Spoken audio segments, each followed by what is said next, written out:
J'aimerais J'aimerais savoir si tout le monde a bien déjeuné. Parce que ce matin, on parle de bouffe.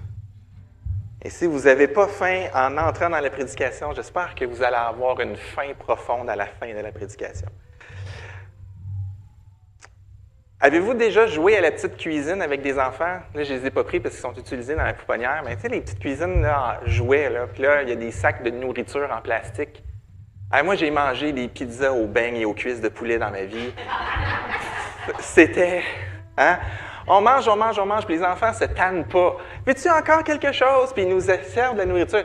C'est sans fin. On avale la bouffe en la cachant dans notre chandail, puis les enfants sont comme « Wow, tu l'as mangé, pour vrai! » Mais c'est sans fin, hein? C'est sans fin. Et, je sais pas vous, mais moi, ça ne m'a jamais vraiment nourri, jouer à la cuisine. Des fois, ça m'a coupé l'appétit parce qu'il y a des mix. Et si on imagine vraiment, mais c'est pas de la vraie bouffe. Ce matin, on parle d'un pain spécial. Dans l'Évangile de Jean, il y a une série de phrases que Jésus va dire « Je suis », 3 petits points. Et ici, on découvre la fois où Jésus dit « Je suis le pain. Je suis le pain de vie. » Et c'est une construction spéciale. Hein? C'est moi, je suis le pain de vie. C'est pas quelque chose qu'on voit souvent en grec. Quand on voit ces mots-là, c'est toujours un indice que là, l'auteur veut attirer notre attention.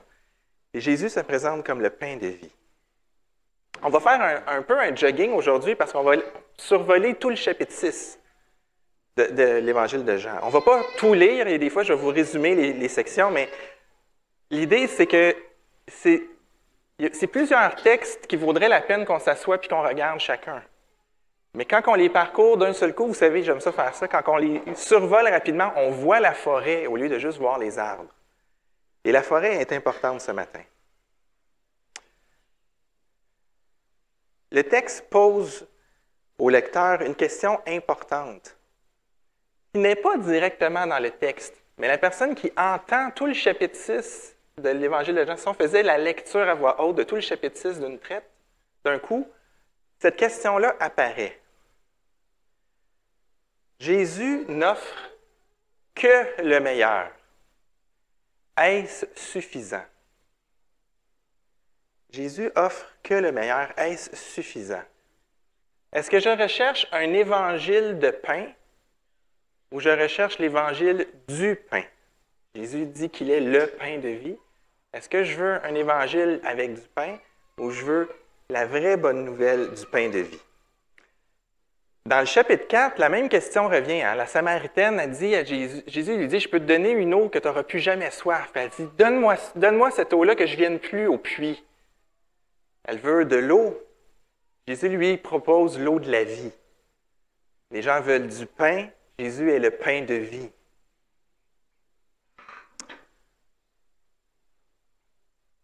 Moi, je vais rajouter 3 questions. Pourquoi suis-je venu à Jésus? Comment venir à Jésus? Pourquoi je reste près de Jésus? Et je veux faire ça ce matin parce que c'est plus facile pour nous de vivre et de partager l'Évangile si on est impressionné par la beauté de l'Évangile. Si on est intéressé à sonder les profondeurs de qu'est-ce que c'est l'Évangile, ça devient naturel, ça devient évident dans nos vies. Pas juste quand on ouvre la bouche, juste quand on agit. Alors, commençons par cette première question. Pourquoi venir à Jésus?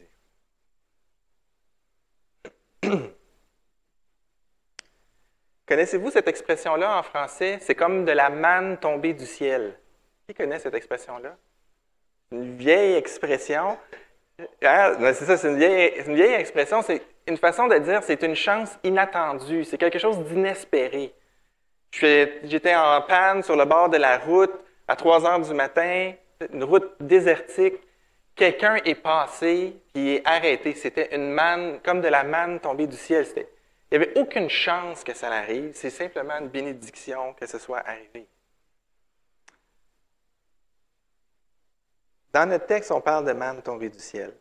Au début du chapitre 6, on voit, après cela, Jésus passa de l'autre rive du lac de Galilée, appelé aussi le lac de Tibériade.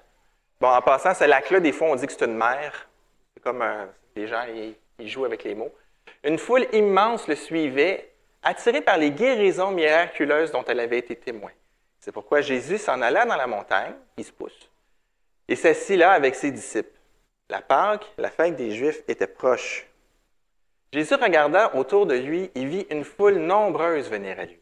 Alors il demanda à Philippe, « Où pourrons-nous acheter assez de pain pour nourrir tout ce monde? » Il lui posait cette question que pour voir ce qu'il allait répondre, petit coquin de Jésus, car il savait déjà en réalité ce qu'il allait faire. Rien que pour donner à chacun un petit morceau de pain, il faudrait au moins 200 pièces d'argent, lui répondit Philippe. Un autre disciple, André, frère de Simon-Pierre, lui dit, « Il y a ici un jeune garçon qui a 5 pains d'orge et 2 poissons. Mais qu'est-ce que cela pour autant de monde? » Et là, on connaît l'histoire. Hein? Jésus va multiplier les pains, il va faire asseoir les gens, multiplier les pains, les poissons, ils vont distribuer, puis ils vont même avoir des restes. Mais il y a plein de détails très, très intéressants, mais je vais souligner 2 choses. La foule vient à Jésus attirée par les guérisons miraculeuses. C'est clair que c'est ça. Jésus a fait sa réputation au chapitre 5. Jésus fait des miracles, on suit cet homme-là. Les gens sont attirés pas par le discours, mais par les miracles qu'ils ont vus. Et ces miracles-là démontrent sa puissance. Ces miracles-là sont un signe de son ministère. Devant la foule qui vient vers lui, Jésus se déplace dans la montagne, peut-être pour prendre un peu de distance, parce qu'on voit que plus tard, il se tasse encore, puis ça nous dit de nouveau. Il se tasse pour fuir la foule au verset 15, puis ça nous dit de nouveau, Jésus se pousse. On dirait que Jésus veut prendre un peu de repos, mais la foule le suit. Puis Jésus décide de nourrir la foule. Mais là, à un moment donné, hein, il faut qu'il se sauve pour d'autres raisons. Ici, les gens voient Jésus, décident de venir vers lui. Ça va toujours être comme ça. Quand quelqu'un est en mesure de donner, les gens qui ont des besoins viennent. C'est une loi de la nature. Gagnez la loterie, vous passez dans le journal, vous avez gagné 14 millions de dollars, vous avez beaucoup d'amis le lendemain matin. Si vous êtes en mesure de donner, vous avez beaucoup d'amis. Jésus est en mesure de donner, les gens venaient vers lui. Jésus aurait pu leur dire, « Allez-vous-en, je suis fatigué, bande de profiteurs. » Ce qu'il va leur dire dans pas longtemps. Mais à ce moment-là, quand il les reçoit, il sait, mais il prend quand même le temps de les nourrir. Il y a un message. Jésus fait les choses intentionnellement. Il sait la condition de la foule, il choisit quand même de les aider. Il sait ce qui va se passer demain. Il sait ce qu'il va leur dire demain. On va découvrir ça dans pas longtemps. L'autre chose qui est intéressante dans ce texte-là, c'est que quand les gens viennent vers Jésus, Jésus se tourne vers ses disciples pour répondre aux besoins. Jésus dit, comment qu'on va les nourrir? Où est-ce qu'on va trouver assez de pain? Hey, les boys, comment qu'on fait? On a 5000 personnes. Comment qu'on fait ça? Parce qu'il y avait eu Huguette. Huguette, elle aurait trouvé une solution, mais les gars, eux, ils étaient juste pognés. On a 5 pains et 2 poissons. Organiser des situations impossibles, Huguette est bonne. Jésus peut faire des miracles. Jésus peut changer de l'eau en vin. Ils les ont vus. Les disciples ont vu Jésus faire des miracles. Ça fait 2 chapitres au moins que Jésus fait des miracles devant les disciples. Hey les gars, on va faire comment pour nourrir la foule? Ben là, ça prendrait ben trop d'argent. Ah, j'ai des pains, j'ai des poissons. Tu es à côté de Jésus. Jésus se tourne vers eux pour savoir comment on va nourrir la foule. Vous savez, les gars, comment on va nourrir la foule, vous qui êtes avec moi, qui change de l'eau en vin et qui guérit les gens de façon miraculeuse? Que va-t-on faire? Moi, je me serais attendu à « Vas-y, maître! » Ah non, hein, on suppose qu'on va l'acheter. On a des petits pains, des petits poissons, on va peut-être en donner à ceux qui ont le plus faim. Tu es à côté du maître. Non, ça ne l'a pas allumé.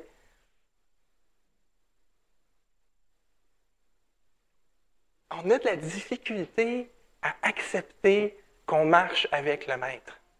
C'est pas juste les disciples. Là, je peux me moquer d'eux, là, ben, je pourrais me moquer de moi. Il y a plein de fois dans ma vie où c'est ça. Moi, vous savez, des fois, on dit « Ah, quand tout va bien, on loue le Seigneur, puis quand ça va mal... Donc, quand ça va bien, on oublie le Seigneur, quand ça va mal, on prie à lui. » Moi, j'ai comme le caractère inverse. Quand ça va bien, je suis tellement reconnaissant. Je loue le Seigneur. Puis là, quand les choses arrivent, là, c'est comme « Ah, il faut régler la situation. » Ça m'a pris du temps, puis j'ai encore du travail à faire pour m'arracher les yeux du problème en premier, puis me tourner vers le Seigneur.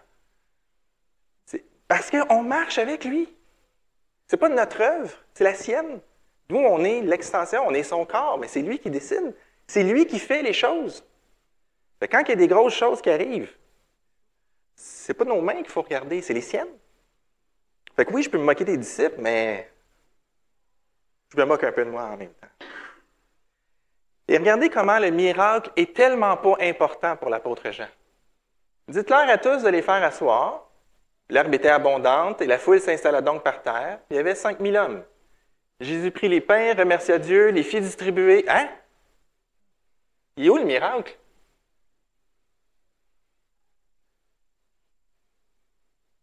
C'est où qu'on voit la multiplication?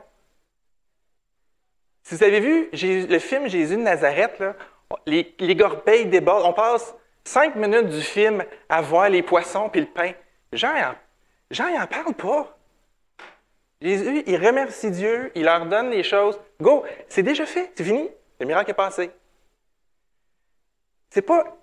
Jean n'est pas en train d'attirer l'attention sur le miracle.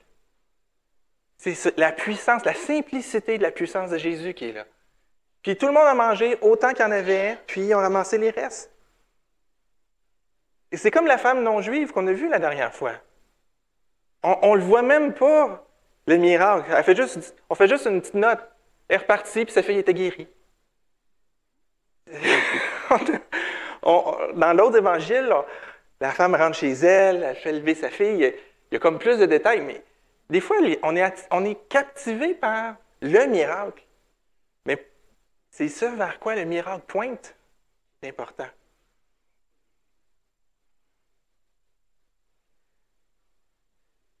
Il faut imaginer la joie des gens de manger à leur faim.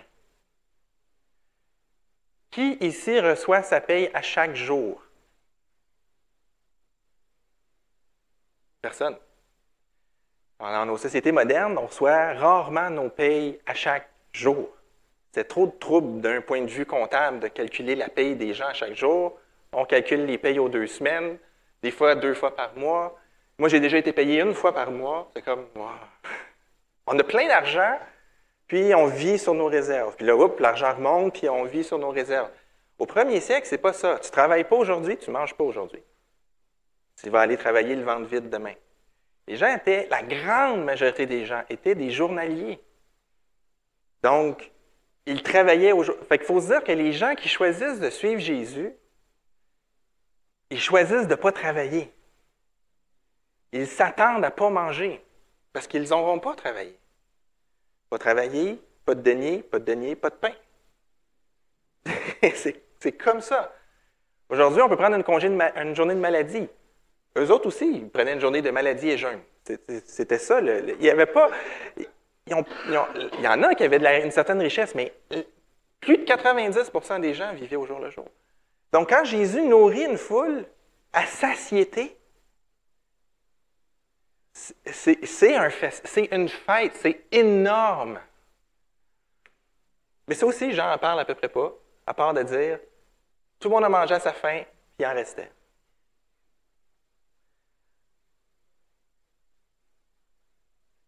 Le soir venu, Jésus quitte la région. Et le lendemain matin, Jésus n'est plus là. Au verset 24, les gens virent que Jésus n'était pas là, et ses disciples non plus. Ils montèrent dans ces bateaux, il y avait des barques sur le bord de l'eau, pour aller à Capharnaüm, à la recherche de Jésus. On a mangé. On va le trouver, ce gars-là. Ils le trouvèrent de l'autre côté du lac et lui demandèrent, « Maître, quand es-tu venu ici? » Il s'adresse à lui respectueusement, avec Maître, Rabbi. Est-ce que c'est parce qu'ils ont choisi de faire de lui leur roi Parce que ça, c'est ce qui s'était passé la veille. La veille, là, quand tout le monde a mangé et qu'ils ont vu le signe miraculeux, ils se sont écriés « Pas de doute, cet homme est vraiment le prophète qui devait venir dans le monde. » Mais Jésus, sachant qu'il allait l'enlever de force pour le proclamer roi, se retira de nouveau tout seul dans la montagne. C'est un drôle de texte.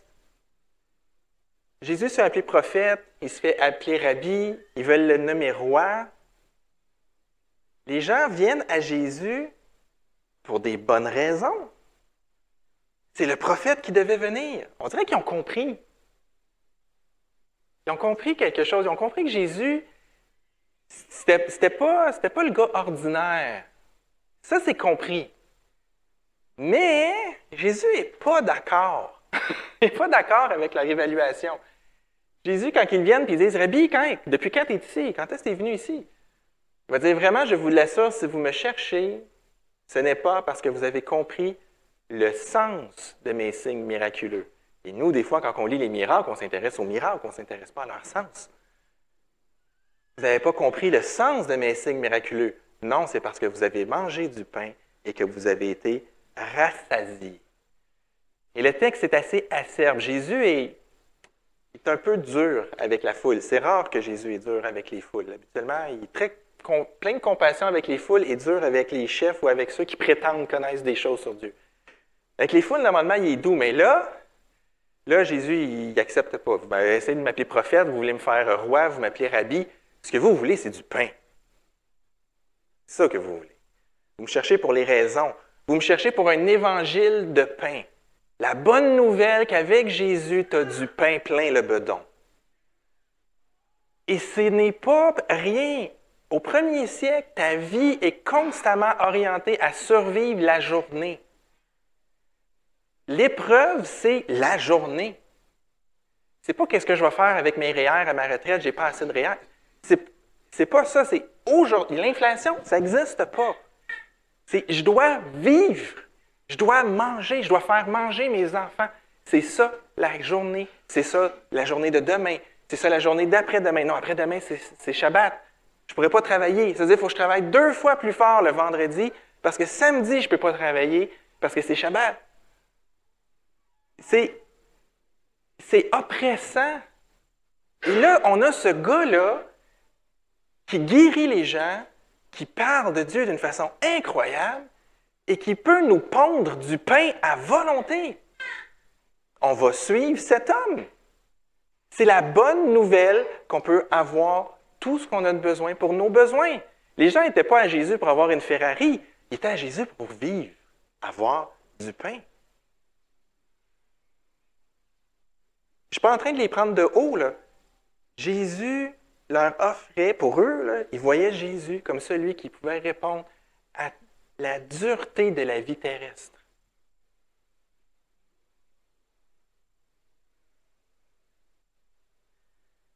Mais Jésus ne veut pas devenir un cuisinier dans une petite cuisine d'enfants en plastique. Parce que oui, avoir du pain, du vrai pain, ça nourrit le bedon, ça nourrit notre ventre. Mais Jésus n'est pas venu pour ça. Parce que ça, c'est sans fin. Jésus est venu régler les choses une fois pour toutes, dans un autre ordre.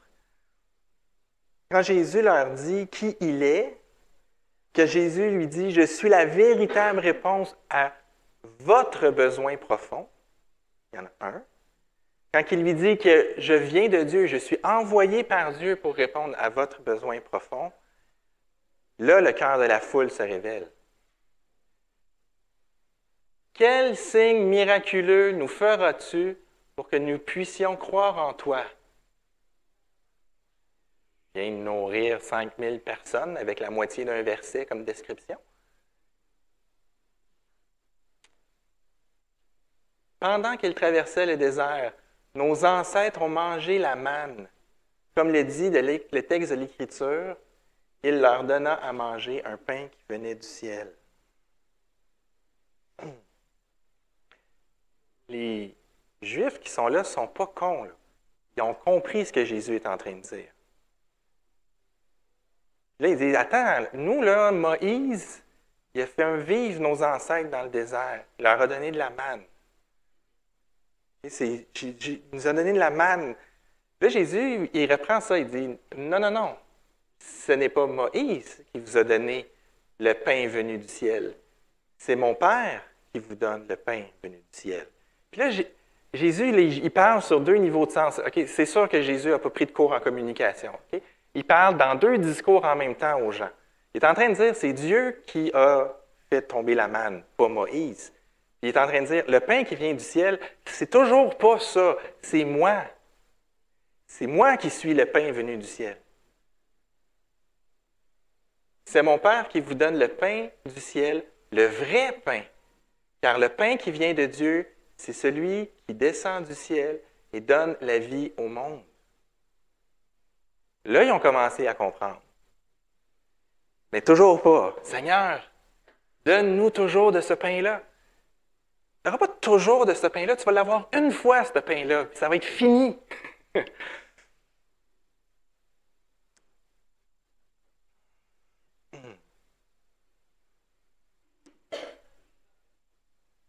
Pourquoi les gens suivaient Moïse? Pour sortir d'Égypte, pour avoir de l'eau et de la nourriture dans le désert, pour marcher vers un pays. C'est toutes des choses que Moïse leur a dit. Écoutez-moi, Dieu nous libère. Vous allez me suivre, Dieu nous libère. On va sortir d'Égypte. OK, on est dans le désert. Écoutez-moi, Dieu va nous donner des instructions. Il va nous guider dans le désert. OK, vous avez faim, Dieu va nous faire de la manne. Vous êtes vraiment chialeux, il va nous envoyer des perdrix. Mais Moïse était l'intermédiaire entre Dieu et le peuple. Il négociait la relation entre Dieu et le peuple. Moïse a porté le peuple au travers l'Exode, au travers la sortie du désert. Mais visiblement, le peuple juif ne suivait pas Moïse parce que leur cœur était vraiment tourné vers Dieu. Parce qu'ils ont eu plusieurs occasions où leur cœur n'était pas tourné vers Dieu. J'ai appelé cette section-là « Pourquoi venir à Jésus ?» parce que c'est la question ici. Jésus pose cette question-là. Pourquoi vous êtes près de moi? Je le sais pourquoi vous venez près de moi. Toi, pourquoi tu viens près de Jésus? Est-ce que tu viens à Jésus pour te tenir à côté de Jésus qui donne? Jésus, la machine distributrice? Si c'est pour se tenir à côté de Jésus, la machine distributrice, tu ne tiens pas vraiment à côté de Jésus. Même si Jésus est capable de distribuer. Pourquoi est-ce que je vais à Jésus? Est-ce que c'est parce que Jésus donne le pain qui donne la vie? C'est quoi ça au juste? Ça veut dire quoi venir à Jésus? On est habitué, des fois, ça fait longtemps qu'on est au Seigneur, puis on parle, des fois, avec un langage que les gens qui ne sont pas habitués ne comprennent pas. On va dire, donne ta vie à Jésus, si tu acceptes Jésus dans ton cœur. On a toutes sortes de phrases qui reflètent des fois plus ou moins bien la réalité de comment ça se passe, mais on se comprend. On se comprend. Des fois, quelqu'un va me dire, ah, j'ai accepté Jésus dans mon cœur. Oui, Jésus t'a ressuscité, puis tu l'as accepté. Mais on n'est pas obligé de toujours découper les... On se comprend, on fait des abus de langage, ça va, tant qu'on finit par saisir l'essence. Ça veut dire quoi, Jésus, venir à Jésus? Vous savez, plus tôt on a lu, Jésus leur répondit, vraiment, je vous l'assure, vous ne me cherchez pas parce que vous avez compris mes signes, mais parce que vous avez mangé du pain et que vous avez été rassasiés. Et Jésus continue, travaillez non pour la nourriture périssable, mais pour celle qui dure pour la vie éternelle. Cette nourriture, c'est le Fils de l'homme qui vous la donnera, car Dieu le Père lui en a accordé le pouvoir en le marquant de son sceau. Fait que Jésus lui dit, travaillez. Jésus n'est pas en train de leur reprocher de chercher la vie éternelle. Il est en train de leur reprocher ce dans quoi ils placent leur espérance. Jésus il dit, ne placez pas votre espérance dans des choses terrestres. Allez placer votre espérance dans les choses célestes. Alors, naturellement, les gens vont demander, que devons-nous faire? Et ils veulent comprendre. Il y a un gros changement qui est en train de se passer. Là. Jésus est en train de bouleverser leur théologie qu'ils ont depuis longtemps. Ils ont la difficulté à saisir. Que devons-nous faire pour accomplir les œuvres que Dieu attend de nous? Et ça, là, c'est merveilleux. Si vous pouvez toujours avoir cette attitude-là devant le Seigneur, Seigneur, ce matin, qu'est-ce que tu as préparé pour moi? Bien, vous faites ça maintenant que vous appartenez au Seigneur. Eux cherchent à faire ça pour appartenir au Seigneur. Vous voyez la différence? Et Jésus leur dit, l'œuvre de Dieu, vous voulez savoir c'est quoi qui est à faire? L'œuvre de Dieu, c'est que vous croyez en celui qui l'a envoyé. Est-ce qu'on vient à Jésus avec des œuvres ou avec de la foi? Les gens demandent comment faire, quoi faire pour accomplir ce que Dieu veut dans le but qu'on ait la vie éternelle. Et la première réponse de Jésus, c'est la chose que vous devez faire, c'est croire en moi. Croire que Dieu m'a envoyé. Pas croire que je suis capable de fabriquer du pain. Pas croire que je suis capable d'enseigner. Pas croire... C'est pas ça. C'est croire que Dieu m'a... Je suis celui que Dieu veut envoyer pour vous racheter de vos fautes. C'est ça votre œuvre. Pas croire que je suis capable de faire du pain. Pas croire que je suis capable de marcher sur l'eau. Pas croire que je suis un bon enseignant. Vous devez croire que Dieu, c'est lui qui m'envoie et que je suis l'envoyé de Dieu pour faire ces choses. Et là, on a un problème. C'est là que eux ont un problème. C'est là qu'ils comprennent qu'est-ce qui est en train de changer. C'est pour ça qu'ils disent « Quel miracle fais-tu donc? Afin que nous le voyions et que nous croyions en toi. » Que fais-tu? Jusqu'à maintenant, Jésus a accompli plein de prophéties. Il a démontré qu'il était le prophète. Ils l'ont reconnu. Ils ont reconnu qu'il faisait des guérisons miraculeuses. Se sont exclamés, c'est certainement lui le prophète qui devait venir. Ils ont voulu le faire roi parce que c'est clairement lui qui va chasser les Romains. Ça l'arrive, les gens ont soupir après la libération des Romains. Enfin! C'est lui! Il va nous donner notre pays, notre terre, notre territoire. Ça n'a pas changé. On veut notre territoire, on veut notre espace.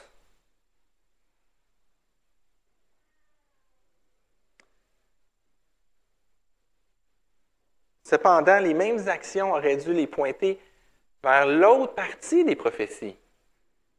Que quand le Messie arrive, il donne un cœur nouveau, que quand le Messie arrive, il donne la vie au peuple, une vie qui ne disparaît plus. Mais non, ça c'est parti. La question pour toi, c'est comment viens-tu à Jésus? Si tu n'as jamais plié le genou devant Jésus, je vais utiliser cette image-là, si tu n'as jamais abandonné ta quête de trouver du sens, puis pour dire, OK, Jésus, ça va être toi. Tu peux venir à Jésus pour beaucoup plus que du pain. Des fois, les gens arrivent à Jésus avec des vies complètement à l'envers. Savez-vous quoi? Toutes nos vies sont à l'envers quand on arrive au pied de Jésus. C'est juste qu'il y en a qui ont la vie plus à l'envers que d'autres. On va dire ça comme ça. Puis ils arrivent auprès de Jésus, OK, là, je ne sais plus quoi faire, j'abandonne, ma vie est un échec, je suis un échec, je n'ai jamais rien fait de bon, je ne ferai jamais rien de bon, prends-moi, sauve-moi. Et c'est bien d'arriver comme ça à Jésus. C'est comme ça, on devrait réaliser qu'on est comme ça. Peut-être que tu n'as jamais réalisé que ta vie passée sans te soucier de Dieu, sans égard pour lui, juste en menant ta petite affaire. Tu n'es pas un criminel, tu n'es juste jamais soucié de Dieu et tu sens qu'il manque quelque chose. Si ce n'est pas Dieu qui est au centre de ta vie, c'est toi. Parce que le plus grand obstacle, c'est notre désir d'indépendance face à Dieu. On ne veut pas de lui. C'est ça qui nous met dans le pétrin. Et si tu n'as jamais avoué à Dieu que tu t'es moqué de lui, que tu ne voulais pas de lui, que tu as besoin de lui, fais-le, dis Seigneur, j'abandonne. Je sais que je ne te plais pas. Je sais que je ne peux pas te plaire. Fais un miracle pour que je puisse être avec toi. Puis le miracle, c'est Jésus qui l'a fait. Crois que Jésus a fait ce miracle-là. Accepte que Jésus est venu expier ta faute. C'est ton plus grand besoin, plus que n'importe quelle quantité de pain. On peut vouloir venir à Jésus pour les bénédictions de l'Évangile. Les bénédictions qui découlent de l'Évangile. Il y en a plein. Et des fois, c'est comme ça qu'on veut attirer les gens à l'Évangile. On attire les gens en leur parlant des bénédictions qui vont découler de l'Évangile. Jésus va remettre ta vie en ordre, il va t'aider à réparer tes relations. Ça ne sera pas parfait le premier jour. Des fois, on va être honnête, ça ne sera pas parfait le premier jour. Mais on attire, les gens leur parlent de ça. Et des fois, c'est parce que les gens, c'est comme ça qu'ils ressentent leurs besoins. Je ne suis pas en train de dire d'ignorer la vie des gens, de juste leur parler du pardon des péchés. Ils ne sont pas là des fois, mais leur montrer comment Jésus va aller plus loin. Jésus veut régler un problème plus profond que nos problèmes de relation, que nos problèmes de couple, que nos problèmes de santé, ou peu importe. La bonne nouvelle de l'Évangile, le véritable Évangile, c'est pas que Dieu... C'est spécial, c'est... L'Évangile, c'est pas que Dieu peut nous pardonner.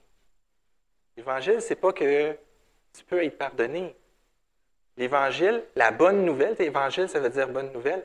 La bonne nouvelle, c'est que Dieu a déjà tout fait pour ça. C'est fait. Il ne reste rien à faire. C'est ça la bonne nouvelle. Eux demandent qu'est-ce qu'on doit faire pour. Bien, croyez que c'est moi. Croyez que c'est moi la solution. Pas que vous avez des choses à faire. Moi, je viens être la solution. Moi, je viens régler le problème. Je suis le pain qui donne la vie. C'est ça que Jésus est en train d'essayer de marteler. Et même nous, des fois, on a de la difficulté. L'Évangile, c'est « je suis pardonné de mes péchés ». L'Évangile, c'est que Dieu a tout fait pour que je sois pardonné de mes péchés. Que moi, je n'ai rien à rajouter. C'est déjà accompli. C'est déjà fini.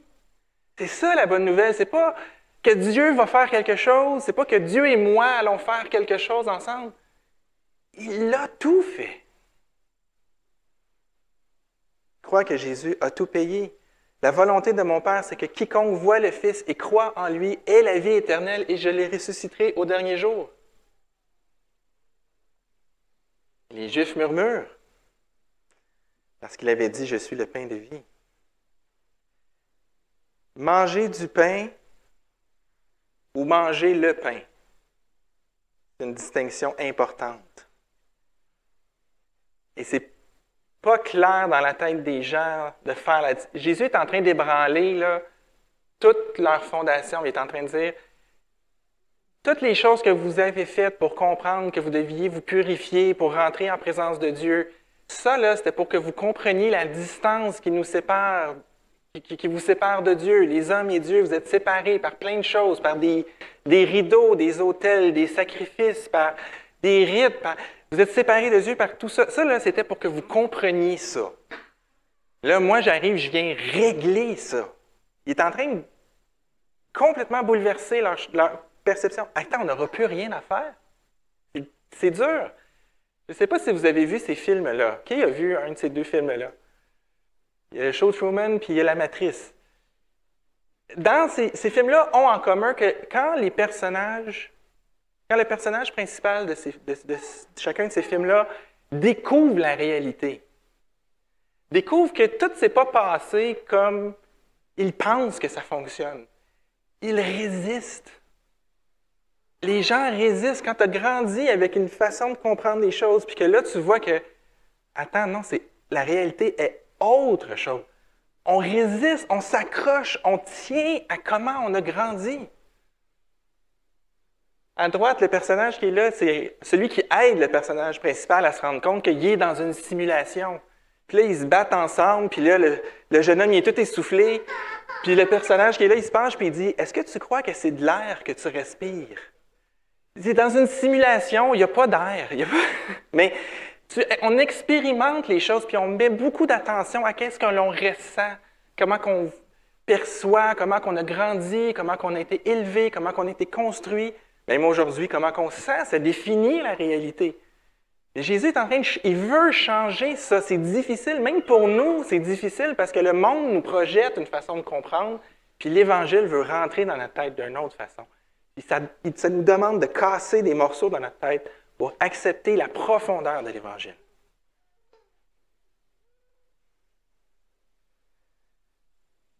En vérité, je vous le dis, celui qui croit en moi a la vie éternelle. Je suis le pain de vie. Ah! Vos pères ont mangé de la manne dans le désert et ils sont morts. C'est ici le pain qui descend du ciel. C'est moi le pain qui descend du ciel, afin que celui qui en mange ne meure point. Là, Jésus est vraiment en train de leur faire sauter parce qu'il est en train de dire, vos ancêtres ont mangé de la manne et sont morts. Ceux qui sont rentrés en terre promise, ceux qui ont accédé au royaume de Dieu, et que Dieu a établi, le pays de la terre promise, ce n'est pas ceux qui ont mangé de la manne. C'est les adultes qui ont grandi, qui ont été rebelles à Dieu, puis que Dieu a nourri avec du pain et des poissons, comme Jésus a nourri la foule avec du pain et des poissons. Ces gens-là n'ont pas cru en Dieu. N'ont pas cru que Dieu était leur Dieu. Et Dieu a dit, vous allez mourir dans le désert. Ils n'ont pas eu accès au repos de Dieu. Mais voyez-vous, Jésus est en train de transformer toute l'histoire du peuple juif en image de la conversion. On peut avoir tout ce qu'on a besoin sur terre. On peut avoir le ventre rempli, une famille nombreuse, une belle maison, une belle carrière, peu importe. Rien de ça nous donne accès au repos de Dieu. Sauf le pain de Dieu. Est-ce qu'on veut un évangile de pain ou on veut l'évangile du pain de vie? Jésus, ici, il parle de la mort physique, mais il parle de la mort spirituelle. Vos ancêtres, ils n'ont pas cru. Ça ne leur a pas suffi de tous les jours manger de la manne du ciel pour croire en Dieu. La manne venait de Dieu, mais le manque de foi leur aura coûté l'accès à la terre promise.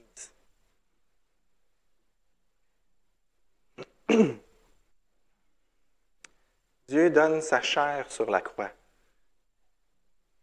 en étant le pain qui descend du ciel. Il dit, je suis le pain vivant qui est descendu du ciel.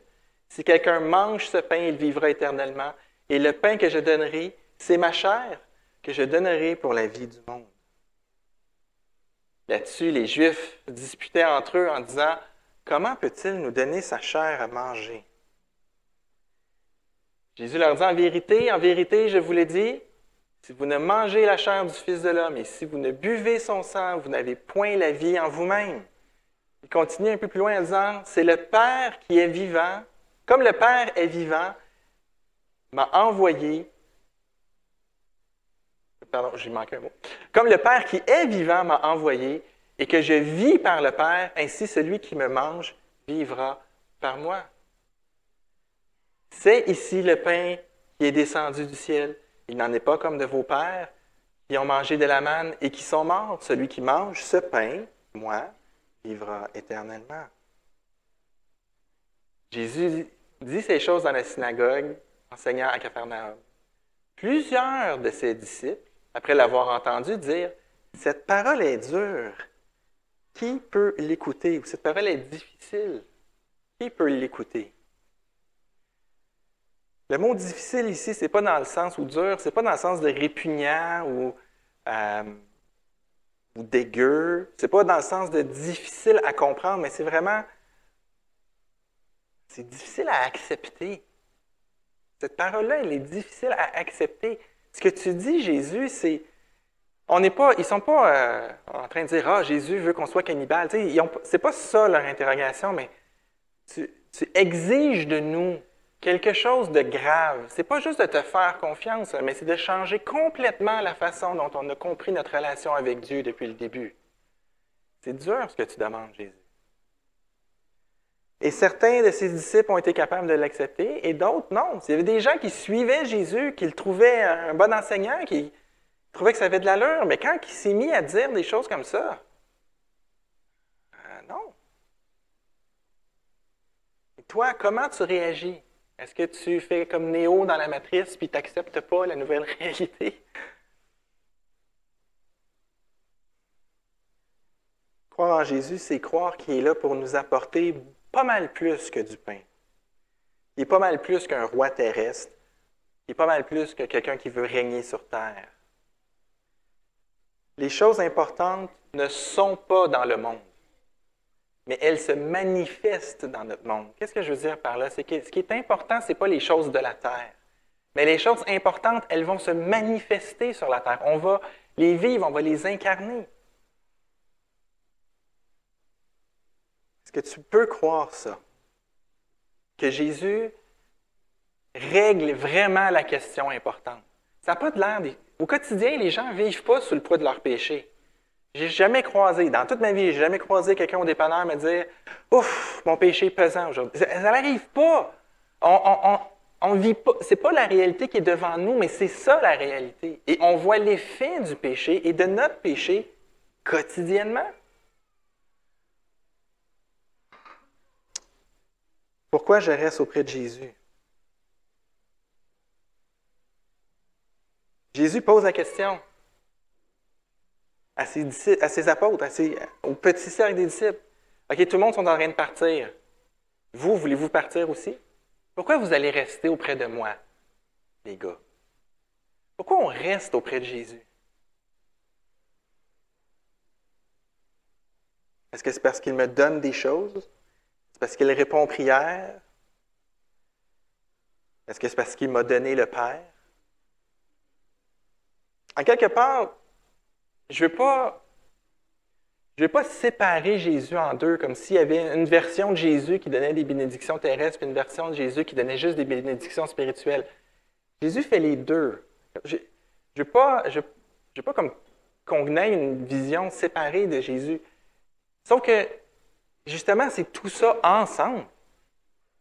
Des fois, on veut tellement seulement un aspect de Jésus.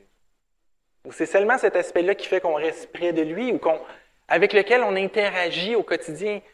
Je ne suis pas en train de suggérer que vous vous dites « OK, moi, Jésus, maintenant, je veux juste que tu me donnes une bonne job puis que tu règles mes enfants. » Mais c'est la partie de Jésus avec laquelle on interagit le plus. On a besoin de lui et il veut qu'on lui apporte tous nos soucis. Mais Jésus, il veut plus que ça. Il nous donne que le meilleur. Et toutes les autres choses aussi, mais principalement le meilleur.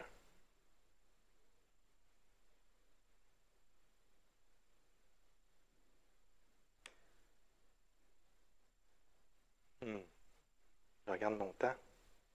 Je suis en train de faire un calcul. Vous savez, servir notre Maître, c'est avoir le privilège de le voir à l'œuvre dans nos actions.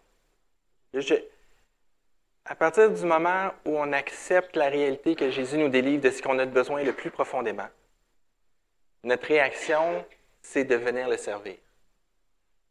Et ce n'est pas toujours facile de servir Jésus. Par contre, quand on le sert, on a le privilège de le voir dans ce que l'on fait.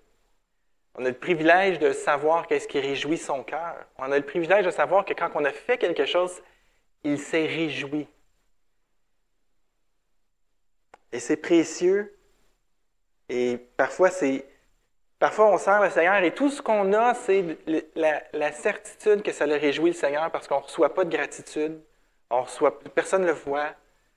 La seule personne qui le voit, c'est Jésus. Puis Jésus n'est même pas en train de faire comme « Ah, bravo, mon grand! » Il est juste heureux. Et de savoir qu'on rend Jésus heureux en servant, ça nous remplit de joie. Après ça peut être dur, mais parce que, veux pas, on sert des hommes, on sert dans un environnement humain avec tout ce que ça comporte. Vous savez, des fois, on se prend pour acquis les uns les autres. Fait que des fois, on sert quelqu'un, puis la personne a fait comme si c'était logique, c'était normal. On ne reçoit pas toujours des merci. Je vous garantis que si c'est moi qui anime la louange avec une guitare électrique, vous allez supplier Jean de revenir.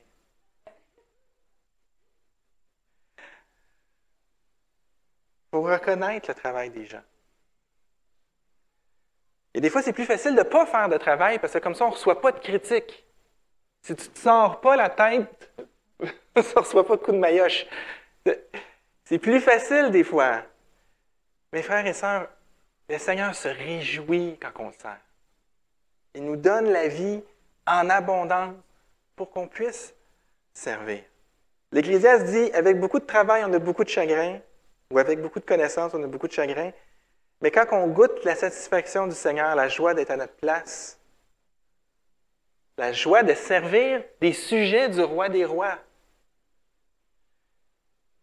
J'ai une tante qui est décédée récemment, elle était coiffeuse. Puis un jour, dans son salon de coiffure, elle a reçu Madonna et toute sa troupe de danse. Ils ont fermé le salon, c'était tard parce que c'était un spectacle pour le soir.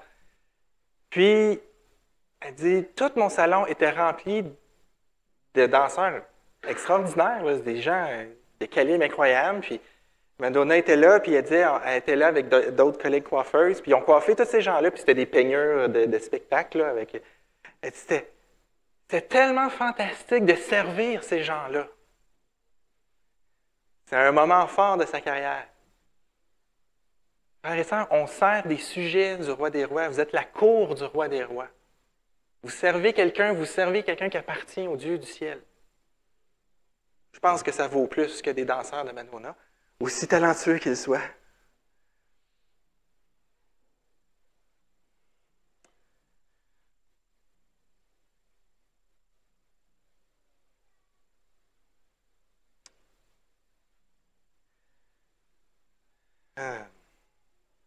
Je vais conclure ici. Je vais vous dire ceci. Grâce à Jésus, nous sommes libres. On est libres de chercher notre pain à tous les jours. On est libre de devoir restaurer notre relation avec Dieu à tous les jours. Jésus a fait ça une fois pour toutes. D'accord? Ça, là, c'est tellement puissant. On est libre. Et le véritable disciple de Jésus est libre. Et si tu veux être libre, rassasie-toi du pain de vie. Contente-toi-en.